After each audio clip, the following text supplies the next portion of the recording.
Hello people, today I am going to be doing a knife review on this little buddy here. This is the Spyderco Stretch 2 Straight Spine in K390. That is a fiberglass reinforced nylon handle or glass reinforced nylon or glass reinforced plastic. Whatever you want to look at it, that's what it is. It is also a lock back design, meaning that it is not the easiest thing to one hand quickly without a little wrist, right? You can kind of flick it out and finish it. You can easily work this knife. And I gotta tell you guys, if you're wondering, this baby is impressive. Oh man, K390 in this large of a blade, number one. Fantastic tool steel. Lots of high volume carbides of vanadium and other high wear bits. Chromium as well, though it is not a stainless steel. It is a work tool steel. Again, high wear resistance, good toughness for the wear resistance, low corrosion resistance. And man, you guys, quick bit on the design. The normal stretch has the what they call the drop point, where it has the thing and then it goes out to a smaller blade. This has the higher full flat grind. It has relatively thin stock. It is the same size as the Ontario Rat number 1, pretty much, when it comes to the blade stock thickness. So it's pretty good. A little bit taller in the height as well, so you get a little bit better cutting geometry on it, as well as a really nice thin grind. That being said, do a quick comparison here. When it comes to the Rat 1, as you can see, it is really close in size to the Rat 1, but and also in somewhat in orientation, though you have a much more tip down sort of orientation with the Stretch 2. Very nice in the hand. Choked up, this thing is a absolute masterpiece of control. The other good thing is that when you come back on this and you want to really get it in there, I don't know if you can see that line from my wrist all the way down to the tip. That is directly in line with my hand and arm and the lines of force I do when I put my thumb there. No matter how I grip this, the point from my wrist of control all the way out to there follows this design quite nicely. It is really hard for me personally not to notice that bit of symmetry there. It is a beautiful thing when it comes to force dispersion, being able to use it while in this little bit, as then my thumb only has to lock in one place and literally only become a pillar of force transmission throughout the rest of my arm, which is the easiest way for my thumb to just maintain its position and not have the force going against the muscle, but the muscle just having to keep the thumb and other bones in line with the direction of force being applied. That's a beautiful thing when it comes to using a knife over and over again. With the steel that holds an edge this long, a design that's as tough as this.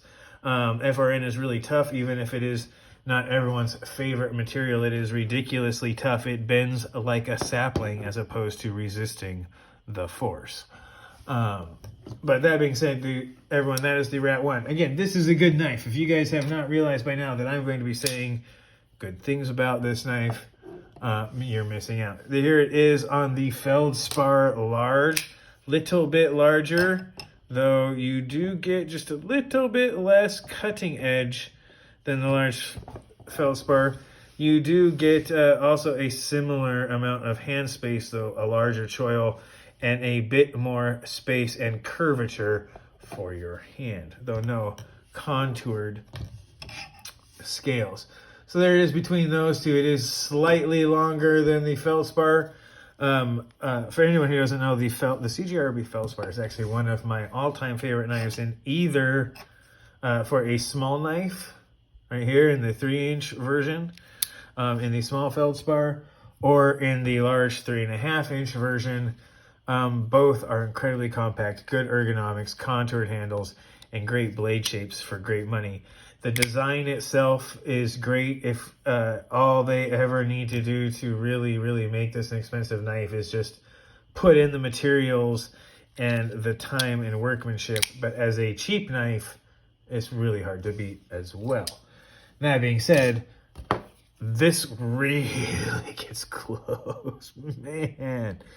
Oh, especially with this steel, you're looking at well over D2 edge retention, well close to some other super steels when it comes to toughness, but easily M4, I would say in my experience, M4 levels of toughness or better with better edge retention. That being said, you guys, I'm going to do one other size comparison block here. That is the Kershaw Blur, as you can see. And then one more just to get the Kershaws out of the way, the Kershaw Bare Knuckle, which again, not as ergonomic in my opinion, ergonomically flexible as the Stretch, but you see very similar in dimensions and a lot more blade edge on it. The Blur gives you a lot. If the Blur had a choil, man, but how many times have you heard people say that? But yeah, you get similar blade length, a lot more handle.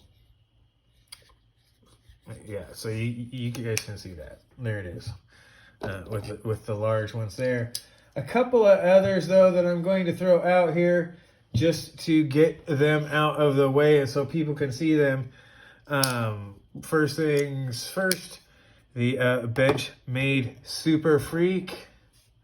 Go right there just to give that one a gander here. And because I have it now in my bits, the TRM Atom. This particular one wearing the contoured scales. So as you can see there, guys, compares favorably with the Atom, though the Atom gets just a little bit more blade edge in there, but you get a lot more choil and control. And yeah, not the contoured, but very, very similar in hand space on the TRM Atom. Similar in hand space to the large Super Freak as well. If you can see that, similar blade length, but you get the choil that takes out that little bit of blade length, but man, you get so much more versatility with the choil. All right, you guys.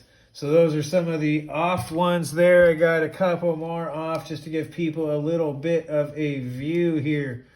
One more. This is the Civivi Riffle. Definitely a lot of blade cutting edge on the riffle there, but no choil. Hand space without the choil is very similar, but of course you get the choil instead of the extra blade length.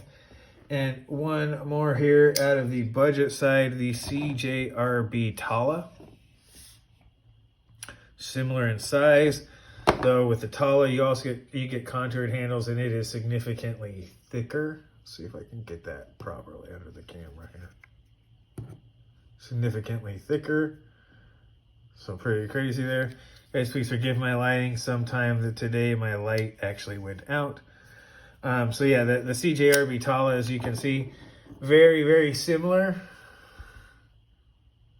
You get that Warncliffe shape. You get a small choil, similar blade length, a little bit of blade length extra that would probably be taken up by the choil if I had a larger one, and a similar hand space area, though the Stretch 2 manages to get a bit more in there. And again, with the Civivi Riffle, a little bit longer overall, and you give up some cutting edge length for the choil.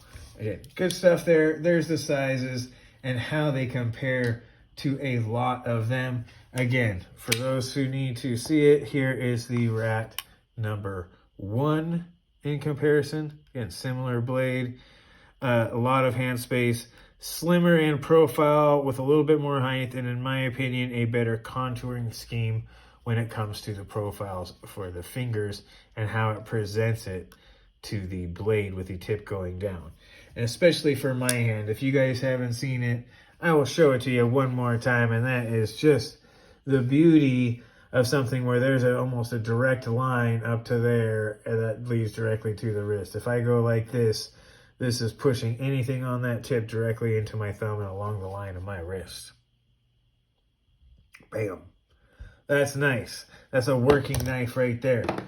Couple of last ones here just to get a little bit medium. Honey Badger Worn Cleaver and the Para 3. It is larger than both. I don't have a Para 2 or a large Honey Badger, so you'll have to see just how much larger it is than the other two. It probably compares favorably to the PM2. I do not have one, but it has, the PM2 seems to be a slightly straighter version of the PM3, which if you see here, this one is actually angled, has a bit more bend right at the pivot from it is, where it's point where you have that down, the downward angle to the point relative to the angle of the handle is actually slightly more than the P Para 3 in the Stretch 2.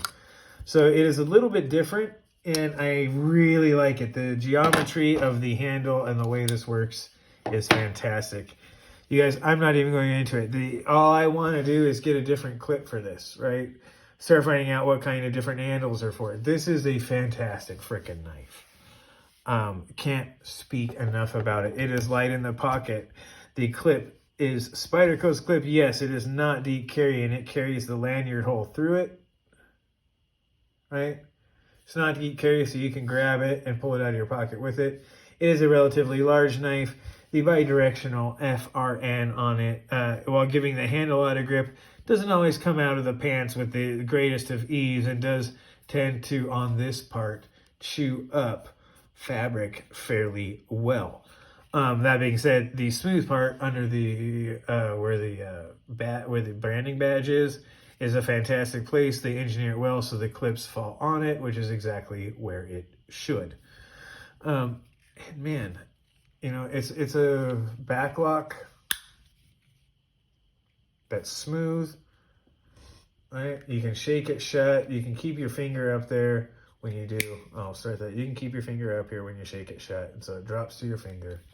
Then you just snap it shut when your other fingers come out of the way. Very, very easy to use. It is two-handable. Most definitely, you can. Oh, I can't do it. I don't know if I can do it on camera. Yeah, kind of mostly.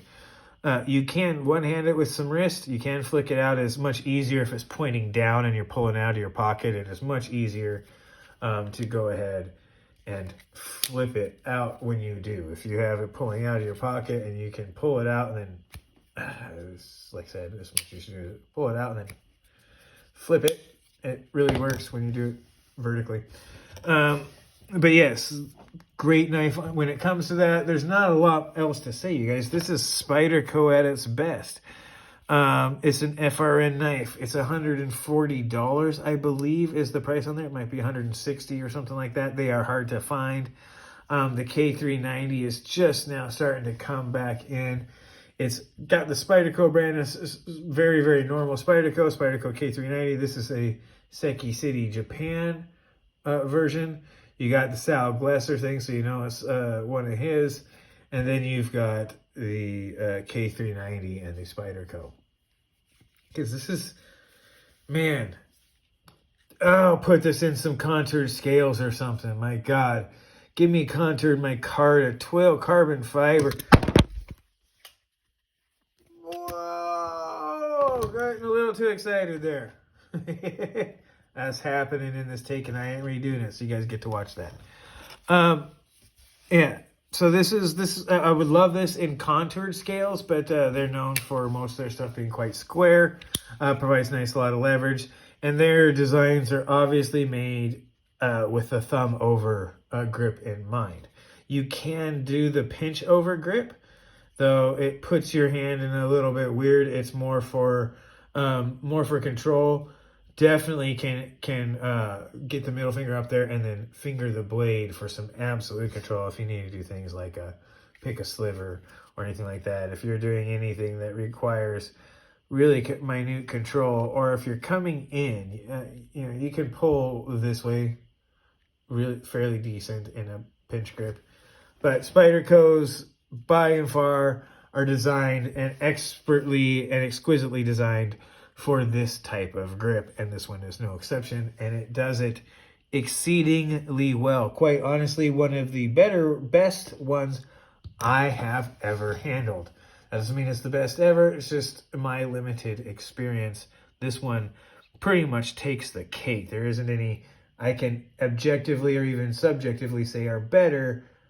They're just different, or maybe fit my particular fingertip better than this, or is contoured or something like that.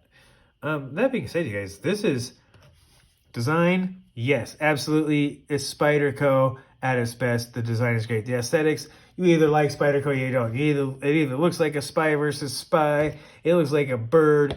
It looks weird. It's got this big, hole. It's large in the pocket, but man, is that easy to deploy no matter how you want to do it. Yeah, there's a lot of good. Oh my God, look at how that functionally works. Look at how it matches the hand.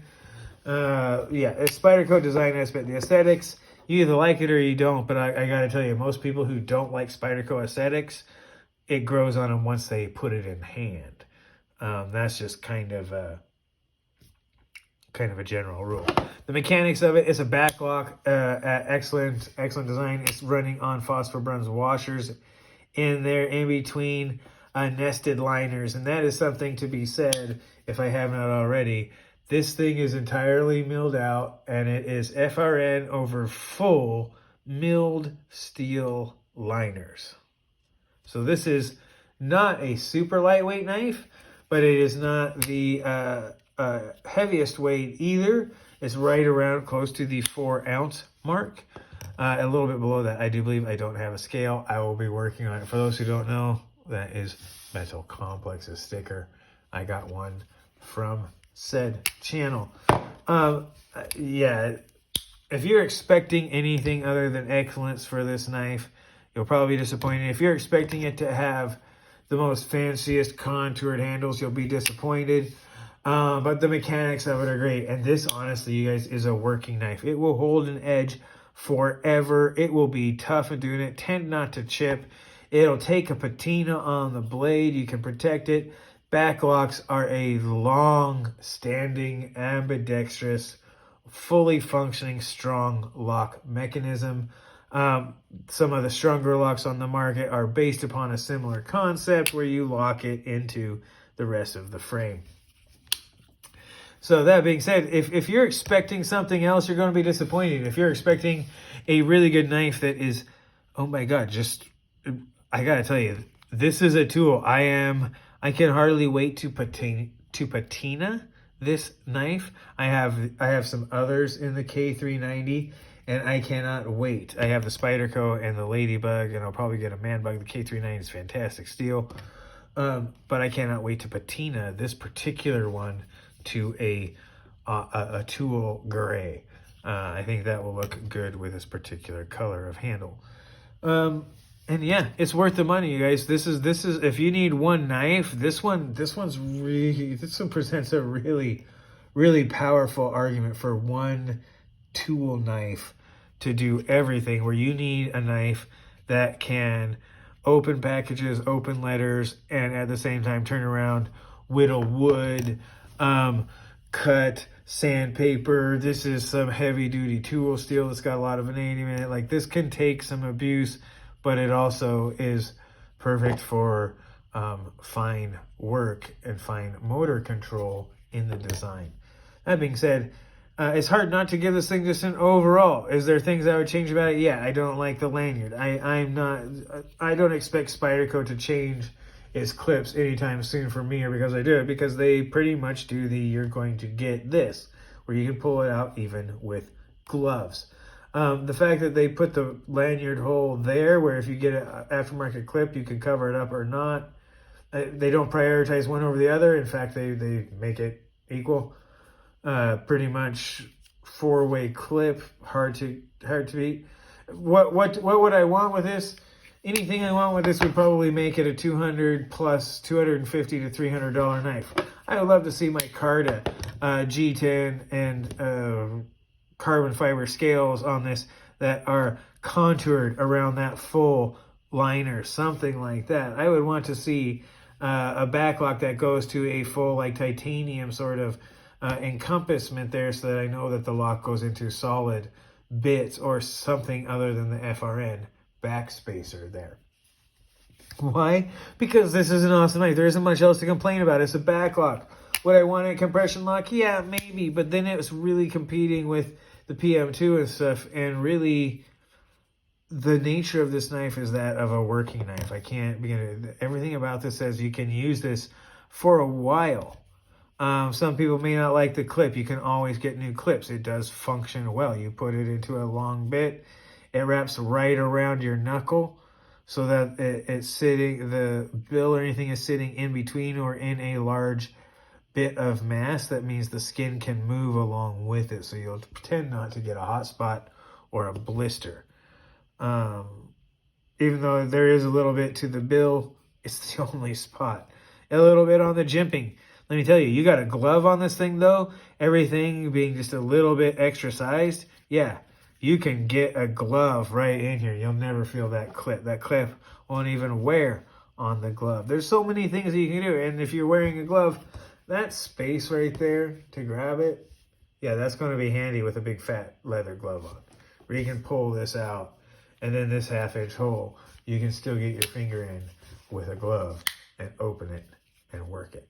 So yeah, this is a great tool, you guys. This is an absolutely fantastic one. And one that will last a long, long time. I can't wait to patina, to force patina this blade so that it gets us on. I like the force patina. I know a lot of people say, hey, no, let it get us on.